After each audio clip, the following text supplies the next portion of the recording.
Rekan-rekan semuanya, terkait isu yang sangat beredar atau berita ya di media sosial, begitu kita mengajukan gugatan terhadap Pak Jokowi, KPU maupun SMA dan UGM, hanya sekitar beberapa hari saja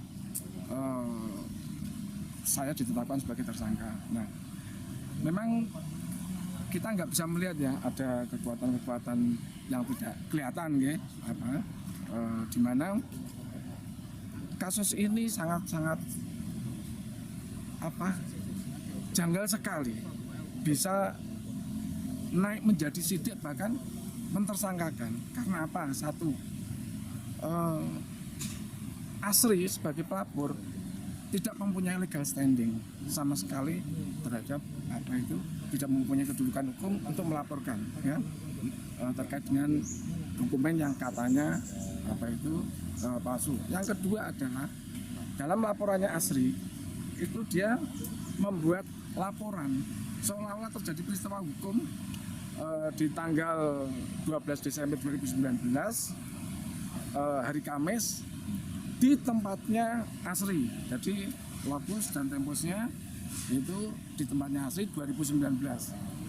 Pada kenyataannya ketika saya diklarifikasi diundang oleh penyidik, itu ternyata objek yang dijadikan pelaporan itu adalah dokumen yang terbit di 2009. Nah, setelah kita baru tahu kalau 2009. Nah, di mana dokumen itu adalah surat transfer dan transkrip yang notabene dianggap palsu. Nah, sementara saya itu NEM yang bisa dibuktikan, ya, saya itu masuk di Unsur 2008. Nah di sini pertama ada kejanggalan dalam prosesnya saya kuliah di S1 Hukum. Itu memang saya percayakan dulu sama Asri ya, untuk membantu menguruskan, yang intinya saya bisa diterima di Unsur dan saya melakukan proses perkuliahan sebagaimana yang disyaratkan oleh pihak kampus, dan saya juga melakukan skripsi dan penjajaran, dan saya juga sudah di wisuda, dan saya mendapatkan ijazah asli dari Unsur, dari universitas tersebut. Nah, jadi di sini penyidik seperti memaksakan bahwa peristiwa yang 2008-2009 itu mestinya sudah kedaluarsa dengan pasal 7879 KUHP itu menyatakan kalau itu ancamannya 3 tahun, berarti kedaluarsanya 6 tahun, kalau 6 tahun itu 12 tahun dan seterusnya. Nah, di sini yang jadi pegangan penyidik terus apa kalau dia tidak memegang KUHP pidana itu? Nah, ini masih diteruskan dan sampai akhirnya ditersangkakan. Ya demikian. Ya, saya terangkan. Saya sebagai mediatornya memilih bukan hakim. Dalam hal ini memang Guru Besar Bidang Ekonomi Prof. Adi Sulistiono, dan tadi para pihak tergugat 1, tergugat 2 dan 3 dan 4 Juli, hanya saya meminta waktu. Jadi opsinya 2. 1, saya diberi waktu 1 jam untuk berkomunikasi dengan Prof. Adi, apakah bersedia menjadi mediator, itu yang pertama. Yang kedua, karena ini mediatornya adalah bukan hakim, otomatis memerlukan biaya, dan biaya disepakati dipikul berdua antara penggugat dan para tergugat. Terus opsi yang pertama itu, kalau ternyata 1 jam Prof. Adi dihubungi tidak bisa atau bisa tapi tidak bersedia, maka kami menyerahkan kepada majelis hakim untuk menunjuk hakim mediator. Nah, kenapa? Alasannya kenapa? Karena Perma nomor 1 2016 itu seperti yang saya bilang, biar teman-teman nggak salah, seolah-olah kan saya ngajak damai. Memang wajib itu, mandatori.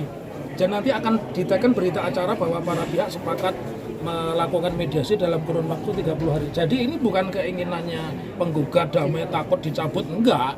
Tetapi inilah pendidikan politik lewat pengadilan, ya, menjelaskan bahwa hak warga negara sama. Tadi dari kuasa hukum kami mengatakan pengadilan ini tempat terhormat untuk membuktikan seseorang itu menghormati hukum. Dan kami sepakat, andai kata Pak Jokowi ada sidangnya sampai pukul 24 pun kami semua bersedia. Ya.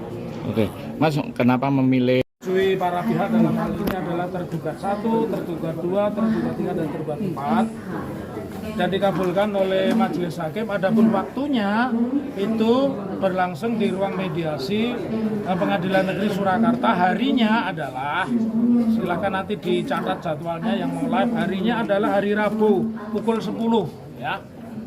Lalu substansi apa tentang materi yang akan kami sampaikan di dalam mediasi, ini lebih profesional sekali oleh pengacara kami.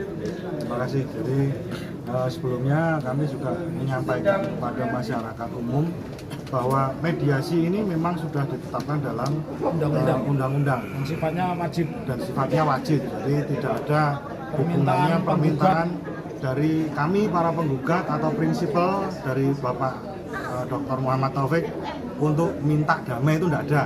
Jadi mediasi ini adalah memang sesuai dengan peraturan perundang-undangan yang berlaku. Dan kami seperti yang tadi rekan-rekan dengarkan di dalam, bahwa kami meminta untuk dalam mediasi ini para prinsipal untuk hadir. Jadi seperti yang kita ketahui kan, Pak Jokowi kan sedang ke Vatikan bersama menteri-menterinya Pak Prabowo, ya. Jadi kan Pak Jokowi ini seorang mantan presiden yang baru berkunjung ke Vatikan untuk menghadiri pemakaman Paus bersama menteri-menteri Pak Prabowo. Saya harapkan untuk hadir. Kami mengharap untuk hadir dan bisa ketemu dengan prinsipal kami untuk dilakukan mediasi. Kira-kira ada pertanyaan? Kalau tidak bisa hadir, harapan kami adalah tetap beliau hadir, karena beliau sekarang seperti yang dijelaskan kemarin bahwa beliau kan juga seorang mantan presiden dan beberapa kemarin kan juga disebut sebagai guru bangsa.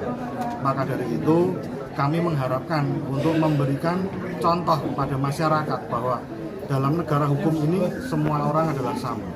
Dari siapapun seharusnya adalah menghormati proses hukum yang sedang berlangsung. Kira-kira